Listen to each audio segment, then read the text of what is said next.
that's the main thing, you know, it's all the tourism. That's what makes it busy, is everyone's travelling around, going on their road trips and having fun. So being on the main highway in between capital cities is the perfect place to have this location.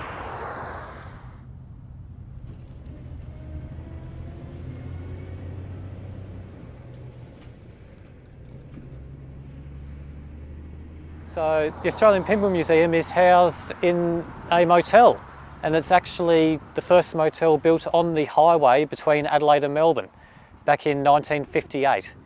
So it's got the whole retro vintage vibe to it, that whole Route 66, but the Australian version of Route 66.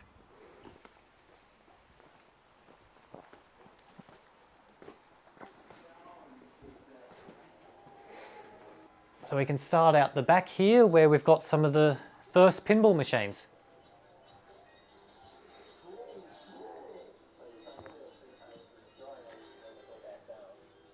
These along here are from the 1930s, and that's the very start of the commercial pinball machines.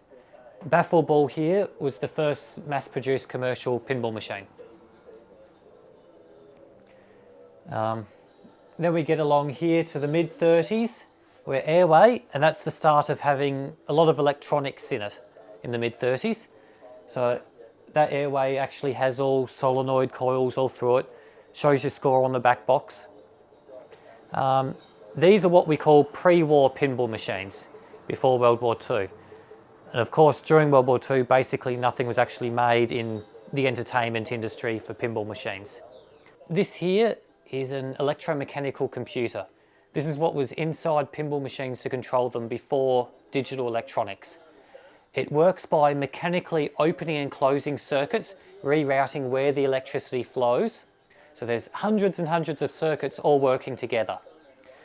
These are relays. When they get power, they pull the little arm in, and that will connect or disconnect other circuits, sending power elsewhere.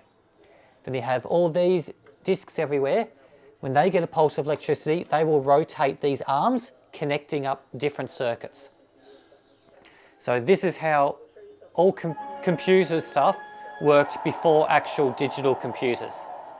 Pinballs evolved into the digital era in the 70s, and that's these circuit boards. This is from a machine from the 70s. This is what replaced this mechanical computer. So everything gets a lot smaller as technology progresses. With the old ones, you could physically see the logic. You could see what's going on. These, it's all in the code, in the programming. You know if you can't actually see the logic. So something like this would be used to know what ball number the game is up to. Is it ball 1, ball 2, ball 3? How many players are playing the game? Is it player 1, 2, 3 or 4? How many coins have gone into the game? So every time it gets a single pulse of electricity, it rotates and connects up different circuits. After the war, we get to these from the 40s. This is all still before the flipper became the main component in pinballs. So we've got Singapore here actually does have some flippers at the top here, not at your normal position down the bottom. That wasn't standardized till a bit later. You'll notice with these old ones that you've actually got to add up your score. It's not like the dials or any other displays. So darts, for instance, you've got a millions column down the left, 100,000s column down the right, and 10,000s along the bottom. So you've got to add up which ones are illuminated to see what your score is. And same with Tropicana here. You can see the 90,000 is lit up and the 6,000 is lit up. So the last person who played got 96,000 points. Is that good? Well, so far the high score is 440,000. Oh, sorry. So not terrible, a quarter of the way there. Getting up towards the 60s, and you get ones like darts here, and it's starting to look like a normal pinball. Darts was actually one of the first instances of a pinball machine to have a head box that was elevated, mounted, unlike these old ones that are down, and it also had metal side rails, and it's starting to look like what most people nowadays would consider a normal pinball machine. So these are all electromechanical before digital electronics. So it's all gears, springs and relays that makes them work. And this one, Top Score, actually started off its life in Luna Park in Melbourne. And you notice the game is a bit lower than the rest. That's because shorter legs were put on it to make it a bit more accessible for kids. So we've kept the shorter legs on it just because it makes a nice story. When you get through to the 70s, these getting towards the late 70s have digital circuitry in them. So that's what controls it, keeps track of the score. You can tell which are the electromechanical and which are digital by the score displays. They're little segments where these are dials that tick over. So I've got a few more classic pinballs from the 70s here. Cool oddity here. Rapid Fire is a bit like a mechanical game merged with Space Invaders. So you've got all the aliens coming down and you actually shoot steel balls at them. If we head out, down the other far end, so we'll go in chronological order, so go towards some of these 80s games.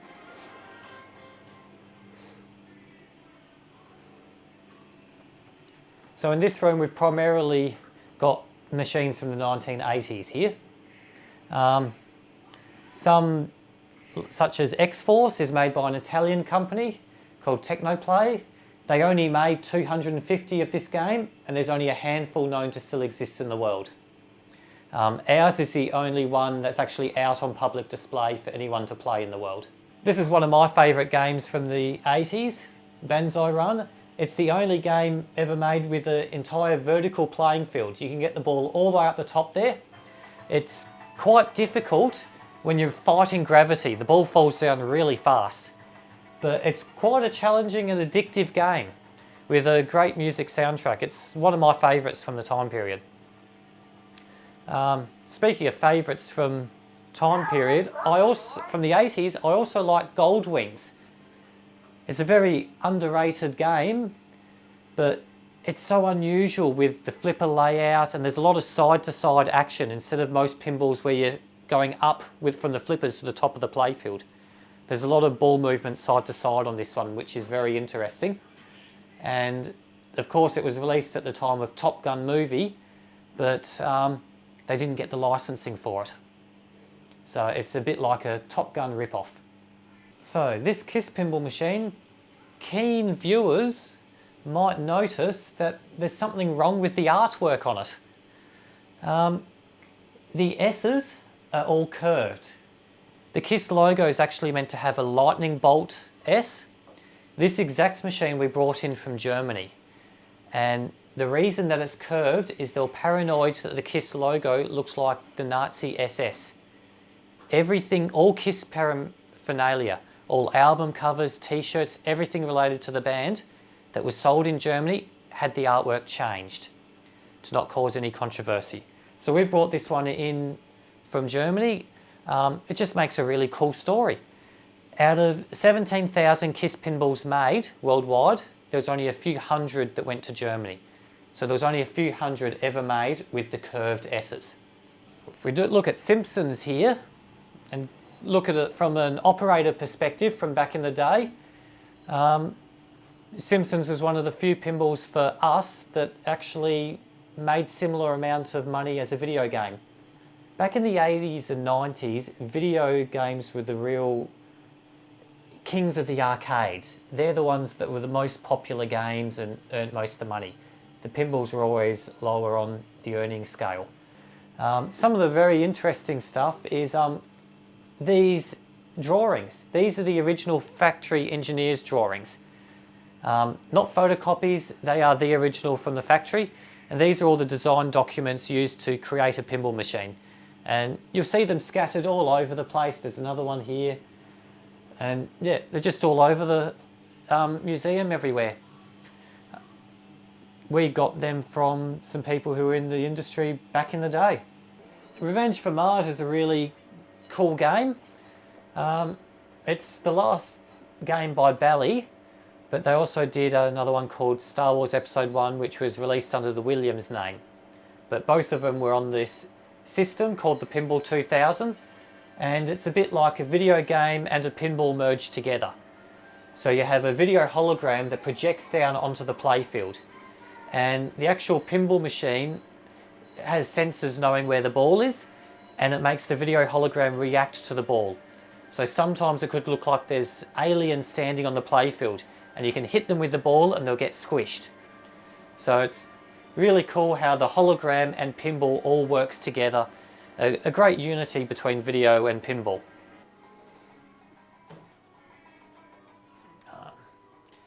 So a lot of the games here from the 90s, which some people would say is the heyday of modern pinball for a lot of people who were growing up in the 90s. Of course, now you've got today modern machines. That's really exploded as being really popular. But yeah, some of the classics a lot of people seem to love: Twilight Zone, Creature. Looking at more artwork, these bits here, that's actually the sheet before it's been, that's actually the sheet for playfield plastics before they've actually been cut up to go onto a pinball machine. So they would print it all onto the plastic, then ship it back to the factory to say, this sample, does this look okay? Are the colours fine? Shall we go ahead and produce it?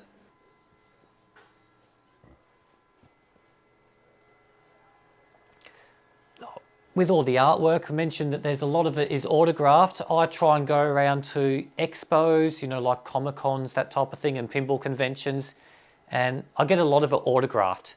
So over 90% of what's on display on the walls is actually autographed. And for instance, this one, you see it's the Munsters. That's the back glass art from the back of a pinball. And I've got it signed by a couple of the actors and then the whole development team. Okay, so this is the start of more of a modern era in pinballs. Probably AC/DC is what kicked off the modern interest in pinballs in Australia. There wasn't a big crowd interested in pinballs until AC/DC was released, and that's what really kick-started the whole community in Australia again. After that, pinballs just exploded in popularity. Not actually exploded. The boom in pinball popularity. That's the wording I should have gone for. I said pinball exploded with AC/DC. No, I think It still works. I like that. I think it's funny that you actually clarified that. Clarify. Exploded. We'd be able Yeah. to probably put it in the first. I was going to say, are you doing a comedy documentary? Well, that type of thing did happen. You know, back when the games weren't worth anything. You know, people would just dump them, but sometimes people had fun with it, put them on bonfires, or there was a guy in Adelaide who actually got a heap and put TNT inside them, exploded them. I don't think they're working.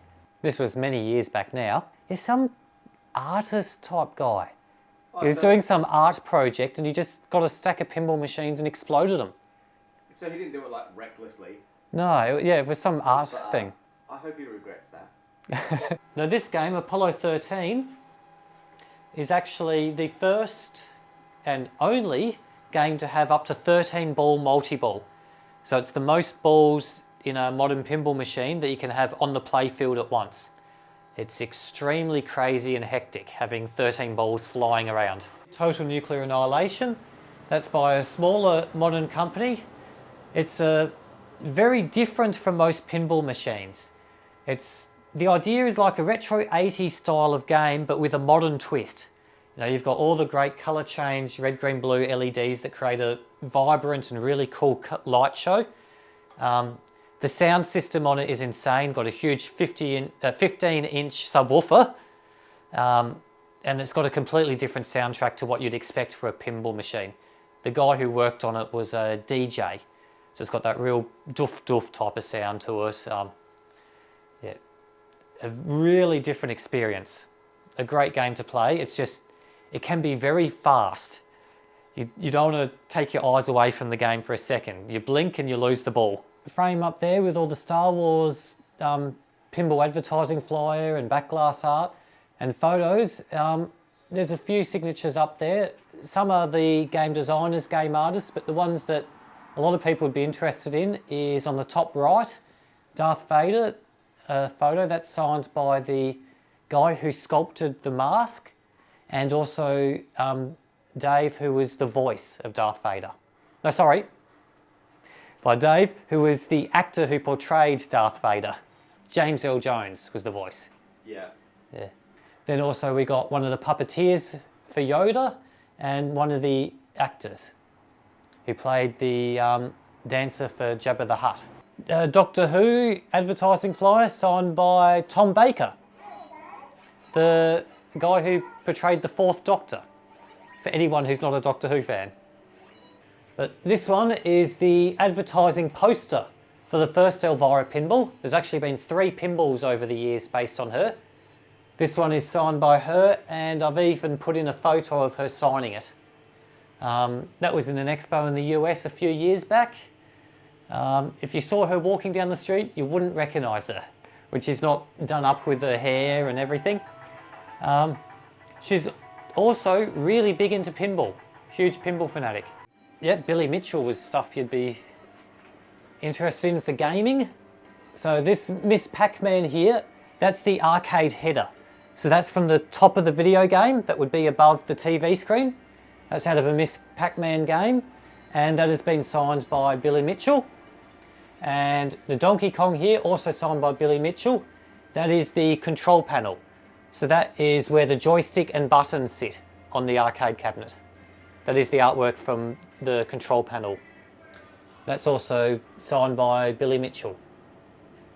And he's also written on it that he was the first person to reach the kill screen.